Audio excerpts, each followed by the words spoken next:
G'day everybody, Where's Wally here. Well, our old friend Level Earth Observer, he tried yet again to explain how his little tower crane destroys the spinning globe.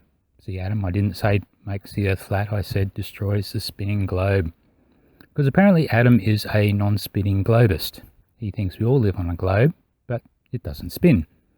At least that's what I think he's saying. He never is very clear. But Adam, to you I would say, why are you making this so easy for us, mate? You basically gone and put a water bottle on a train, except you've got your hairy string tennis ball just hanging there in the car. It's exactly the same thing as we all demonstrated using the inverted water bottle and the coin in the train. Because you know, if you go and put the inverted water bottle and a coin on your dashboard, you've now got exactly the same experiment as we tried to show you. And of course, you're going to claim that ball wasn't sitting still. I'm going to claim that was sitting very still, given that there was a whole pile of micro accelerations happening because your car is all wobbly.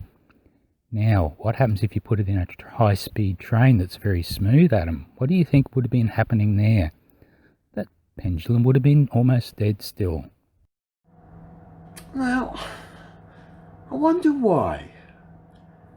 Whenever I ask for evidence from the globe science community that tower cranes can be dead still on a spinning ball, I wonder why I never ever get anything involving a pendulum or a scaled down crane. Wonder why that is. Why, Adam? Well, look, I'll tell you why. Because we all keep telling you the principle you need to know, conservation of momentum. And FYI, you're about to demonstrate it for us. Could it be that any pendulum that is travelling will be swinging all over the shop and give the game away? Oh, Adam, that pendulum is not exactly swinging anywhere, let alone all over the shop. So are you just disproving your own theory right here? Seems like it. Of course. Thus backing my claims that every single tower crane on Earth disproves the spinning globe. Globe science to refute me comes in the form of bottles of spring water, believe it or not, and murdered ping pong balls. So clearly, Adam, you do not understand what conservation of momentum is, and you do not understand what I was trying to show you with the styrofoam ball and the imaginary gravity magnetic crane. It was so simple, really, to show you exactly why every crane on Earth is still, even though the globe is rotating. That is the best of the best the globe science community can cite. Oh yeah, best of the best. Take that, Mr. Sensible Arctic Reflections Angry Welshman Hugh Jars. He just called me best of the best. Clearly ridiculous. I mean, just think about it for a start. A wobbling, oscillating ball. Oh, hold on there, Adam. Whoever said the globe was spinning and wobbling all over the place? That's just you misunderstanding the model. I think you better go and learn what the model says before you try to disprove it. Otherwise you'll be like your little lynched ball there, mate. Just dangling and dangling and dangling. Flying through space with tower cranes, hundreds, in some case over 1,000 feet tall, all around that ball, being dead still if there's no wind. It's clearly the most ridiculous thing going. Okay, well, I was about to say that's enough of Adam, but wait, this wouldn't be a Where's Wally unless we sliced and diced and did a bit of analysis of this, would we? Okay, well, let's do it. So we know that a tennis ball is 66 millimeters on average, and we can see that that's 159 pixels. So that gives us a scale. We can now work out how far that ball moves, and in about half a second, from the 16-second mark there, it moved about half the ball width, which is about 34 millimeters. So roughly this is travelling about 1/4 of a kilometre an hour. Okay, you got that, Adam? So what we can say now is that you're in a car that's clearly doing more than 1/4 of a kilometre an hour. It's probably doing like the speed limit, like 60 kilometres an hour, 100 kilometres an hour, 60 mile an hour, something like that.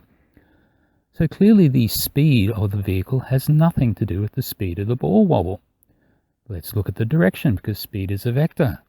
That ball initially is moving left to right. Your car is moving front to back. So that's not going to be doing anything. It's exactly 90 degrees to the ball movement. So again, nothing to do with the speed. And then later, you try and cup your hairy stringed ball and you let it go again. Now the ball is turning in a circle. And your car is clearly not. So yet again, the speed vector of the vehicle has nothing to do with the direction of the ball. So thank you very much, Adam. You have just gone and proven conservation of momentum yet again.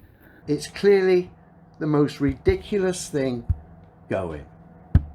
And of course, Adam, I had to ask you, what is it that you learn in crane operating school? How to stop the load spinning and wobbling. Isn't that like Crane 101? So you have to put a lot of effort in to stop the load spinning and wobbling, don't you? I think your crane is well and truly busted, mate. Are you going to put an inverted drink bottle on the dashboard next time? Put a coin there as well? Then let's see what happens, Adam. And it's interesting to see that, of course, Adam, so not only did you not understand the ping pong ball, but you went ahead and you lynched a tennis ball as well. Poor form, Adam. Poor form. It's clearly the most ridiculous thing going. Because now, Adam, that you've gotten on board and given us a very good demonstration, well, lousy, but very good demonstration of conservation of momentum in your car, well, that movement is not due to the speed of the car, it's due to the micro accelerations, due to the bumpiness of the road. So, as we saw on the train, when there is no bumpiness and it's a perfectly smooth ride, the speed does not cause anything dangling to wobble. You should know that. And of course, you didn't show us the top mounting point of your hairy ball string, did you? We don't know. You might have just had your hand at the top of that and wobbling it around with your hand for all we know. So, as far as a demonstrable proof, Adam, this is pretty much very low bar. Okay, Adam, you're going to have to do it again, and this time, have an inverted water bottle on the dashboard and stand a few coins there as well, and then we'll see just how still it is. I think you'll find your reference frame is just all too wibbly wobbly, mate. It's clearly the most ridiculous thing going. Well, Adam, seeing as all of this didn't work out very well for you, I think I'll leave you with this image. Now, if you could just kindly point out where the bog roll is. I've been staring at this image for a while now, and I cannot see it. I can see the SpaceX crew module. I can see a lot of things on here, mate, but I cannot see any bog rolls. Can you help me, mate? Please.